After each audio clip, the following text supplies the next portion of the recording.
The tale of firefighting begins in a place you might have heard of, Rome, in 24 BC. The first public firefighting force was established under the rule of the famed Emperor Augustus. This force, known as the Vigiles, was comprised of dedicated men patrolling the grandeur of Rome day and night. They had the responsibility to detect and extinguish fires, an intimidating task considering the sprawling urban landscape of the city. They used what today we'd call rudimentary tools: buckets to haul water from Rome's fountains, axes to chop burning wood, and water pumps to douse the flames. Despite the simplicity of their tools, the Vigiles' impact was immense. Imagine these brave souls running toward danger when everyone else was fleeing. But the influence of Rome didn't stop at its borders. It was in the 6th century, in the heart of the Byzantine Empire, Constantinople, where we find our next milestone in firefighting history. Drawing inspiration from the Roman Vigiles, Emperor Justinian I established a firefighting force of his own, also known as the Vigiles. The name itself was a homage to their Roman counterparts, recognizing the influence and effectiveness of the original Roman model. But while Rome and Byzantium might have been pioneers in organized firefighting, they were not the only ones tinkering with fire and how to control it. In the 9th century, far from the Mediterranean's azure waves, Chinese inventors were hard at work. They developed several firefighting tools such as water pumps, improving upon existing designs and engineering new ones. But their crowning achievement of this period was undoubtedly the creation of the world's earliest known fire hose during the Tang Dynasty.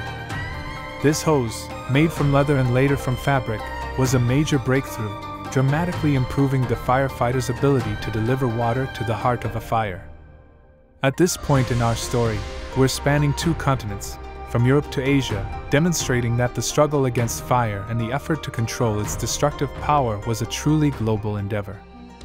And the journey continues. As we continue our journey, we turn our gaze to the Middle East in the 13th century.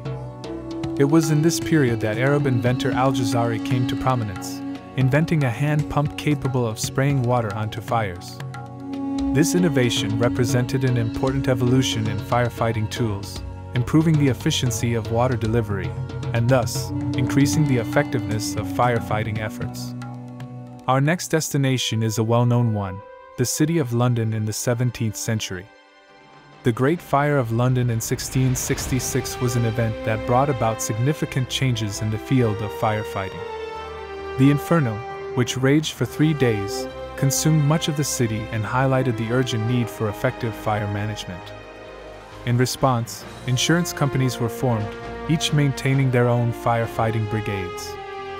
These fire insurance brigades would only extinguish fires in those buildings insured by their respective companies. An interesting and somewhat business-driven approach, but it did lead to more organized efforts to combat fires. Fast forward to 1672, where we find ourselves in the Netherlands.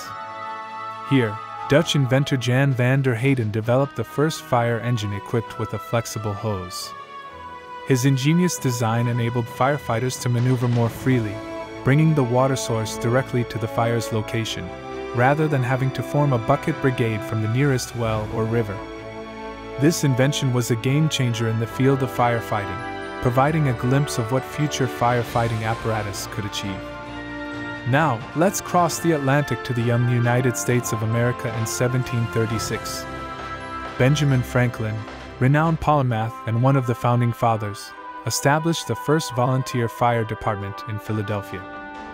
Known as the Union Fire Company, it was a collaborative effort where citizens came together to protect their community. It was a tangible proof of Franklin's famous quote, "An ounce of prevention is worth a pound of cure." As we traverse the timeline of firefighting, we arrive in 1815. Here, in the foggy city of London, English inventor George William Manby created a significant innovation, an improved version of the fire extinguisher. He dubbed it the Merryweather, a device that used pressurized air to deliver a stream of water or fire-extinguishing fluid. The invention of the Merryweather marked a revolutionary change in the fight against fires, creating an equipment that could be quickly deployed to douse a fire in its early stages, preventing its spread and subsequent destruction. But firefighting was not solely about invention and improvement of tools. It was also about improving the conditions and safety for the firefighters themselves. Enter 1853, in the bustling city of Edinburgh. James Braidwood, the founder of the first professional fire brigade in Edinburgh, realized the importance of protecting firefighters from the detrimental effects of smoke and developed a simple respirator. This contraption, while basic compared to modern standards, helped firefighters operate in smoke-filled environments. Braidwood's commitment to the safety and well-being of his crew demonstrates a fundamental truth about firefighting: the need to protect those who protect us. Yet, firefighting was not confined to the ground. By 1877, the concept of aerial firefighting had begun to take root, starting with the use of balloons filled with water or sand, dropped over fires. Though it seems rudimentary, this represented a fundamental shift in perspective.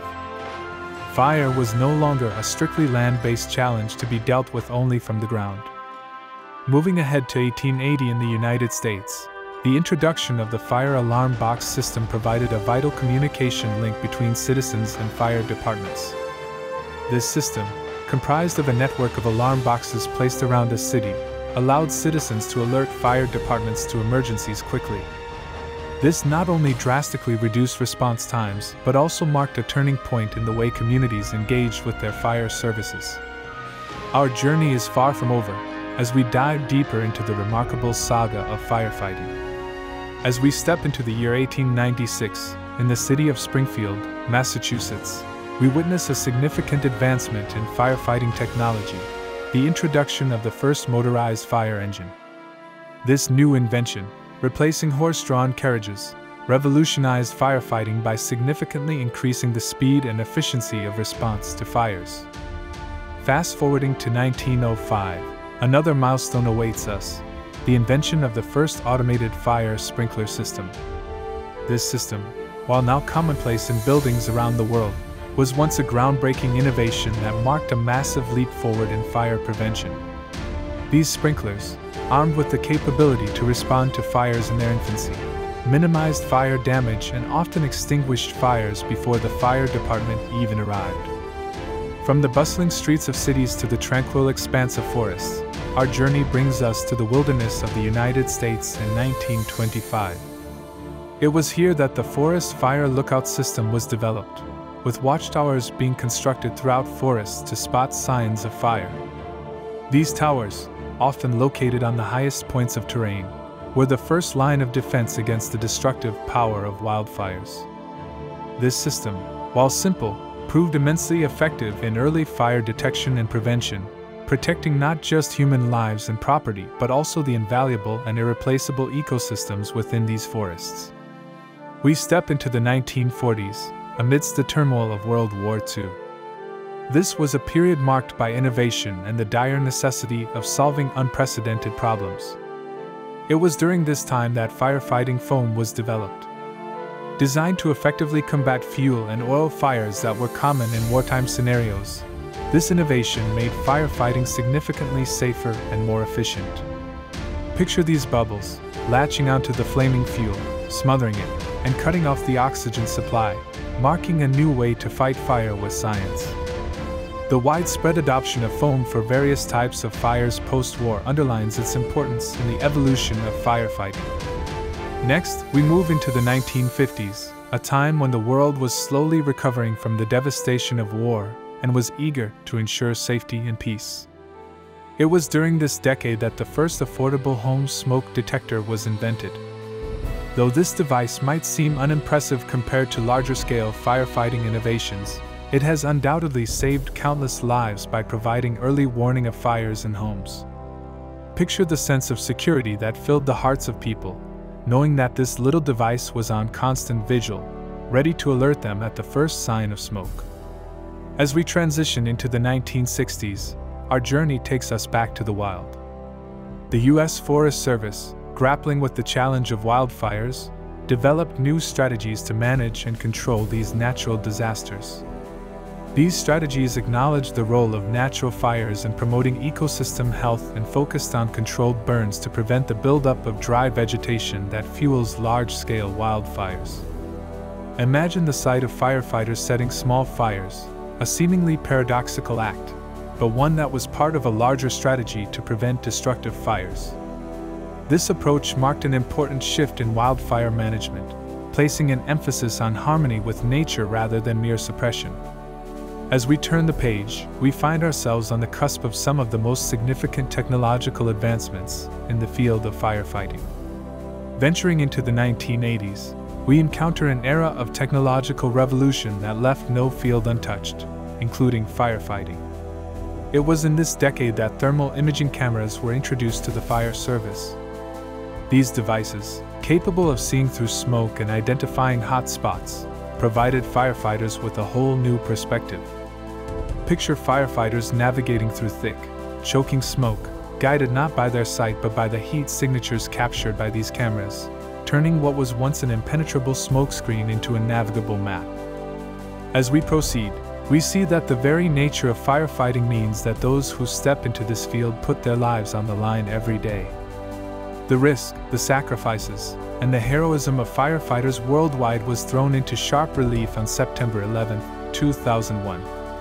On that fateful day, when the Twin Towers of the World Trade Center were attacked, 343 firefighters lost their lives trying to save others. This represented the largest loss of firefighters in a single event and served as a stark reminder of the perils that firefighters brave in the service of their communities. The world watched, hearts filled with grief and gratitude, as the stories of the fallen heroes emerged from the rubble. Yet, from the ashes of that tragic day rose renewed determination to better protect those who protect us. The events of 9/11 led to significant advancements in safety protocols, communication, and equipment for firefighters worldwide.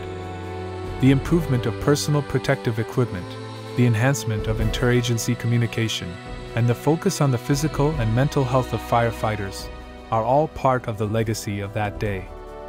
As we near the end of our exploration, let's take a moment to reflect on how far we have journeyed through the history of firefighting.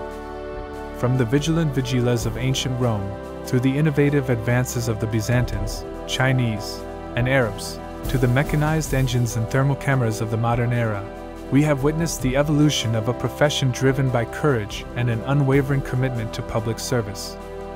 And at the heart of all these developments stand the firefighters themselves. Their bravery and dedication have been a constant throughout the centuries.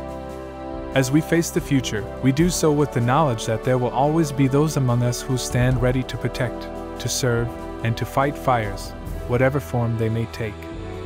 And so, the flame of humanity continues to burn bright, fueled by courage, innovation, and an unquenchable desire to safeguard life.